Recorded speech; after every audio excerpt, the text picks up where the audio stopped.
За сайн байцгаана монголчуудаа. Та бүхэнд энэ өдрийн мэндийг хүргэе.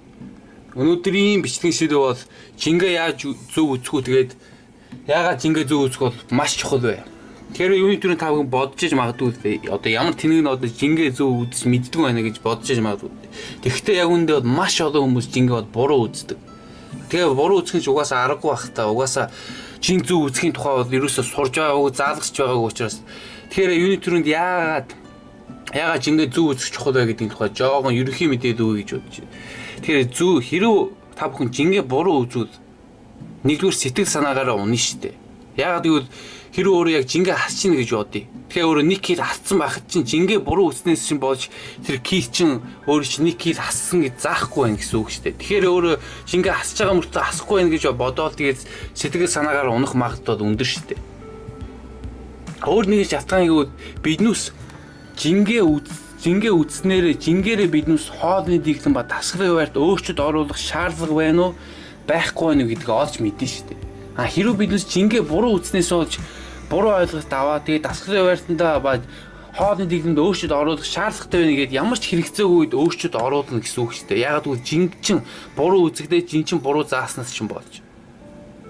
Тэгэхээр хоолны дэглэм ба тасгарын хуваарьт чинь хэрэгцээгүй үед өөрчлөлт оруулахаар чинь ихэвчлэн өөр чинь үр дүн чинь бол муу гарна гэсэн үг шүү дээ.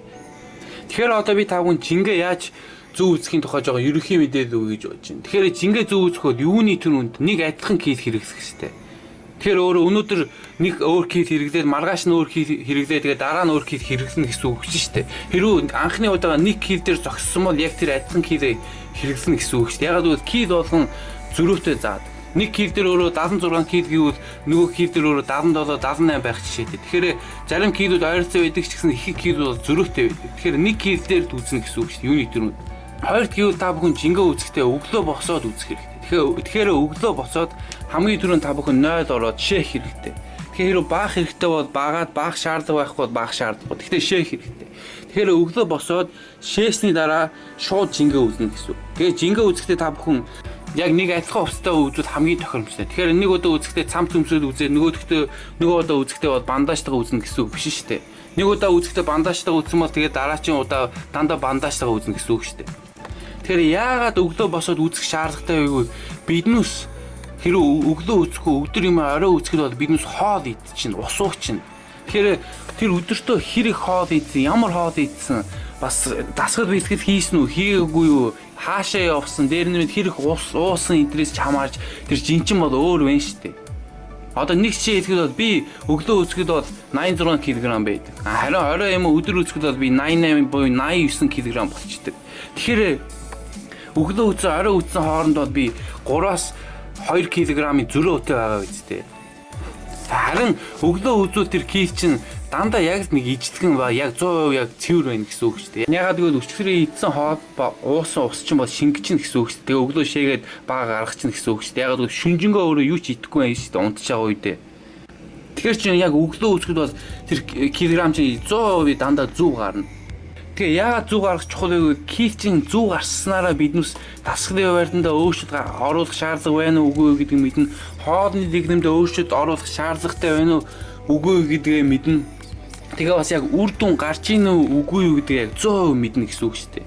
Тэгээ жингээ хэдэн удаа үзэх шаардлагатай бол хоёр янзаар үзэж болно. Нэг нь болохоор 7 хоногт нэг удаа, нөгөөх нь болохоор өдөр болго үзэж болно.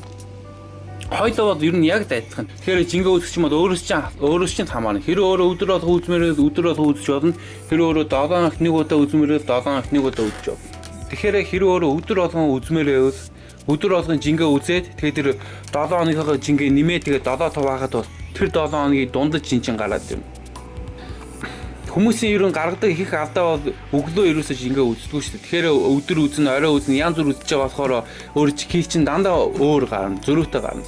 Бас өөр нэг алдаа гэвэл хүмүүс жингээ үзэхдээ бол янз бүрийн килээр үзэж байгаа. Нэгт болохоор тэр жимийн кил, нөгөөх нь болохоор нэг айлын кил үзэж байна. Тэгэхээр зарим нь болохоор дараачийн удаа нь болохоор гэртээ үзэж байна. Тэр янз бүрээр үзэж байгаа болохоор кил чин бас янз бүрээр өөр гарна шүү дээ. Бас өөр нэг алдаа гэвэл хүмүүс заримдаа үзэхдээ бол карманда утас түлхүүрээ хийцэн үзэж чинь, заримдаа болохоор утас түлхүүргөө хоосон карматай үзэж чинь энэ төргээд янз бүрийн янз бүрээр үдсэж байгаа болохоор шин тэр гэр чинь 100% яг цэвэр гарахгүй шүү дээ. Ганц 100% цэвэр гарах чинь бод өглөө 0 орсны дараа үзэх. За золоос өнөөдрийн бичлэгийг тэгээ үгээр дуусгая. Та бүхэн тэгээ ойлгохгүй ба асуух зүйлээ та бүхэн чөлөөтэй асуугаарай. Өнөөдрийн сэдвийн тухай бас ойлгохгүй зүйлээ чөлөөтэй асуугаарай. Тэгээ дараагийн бичлэгээр уулзлаа. Түр баяртай.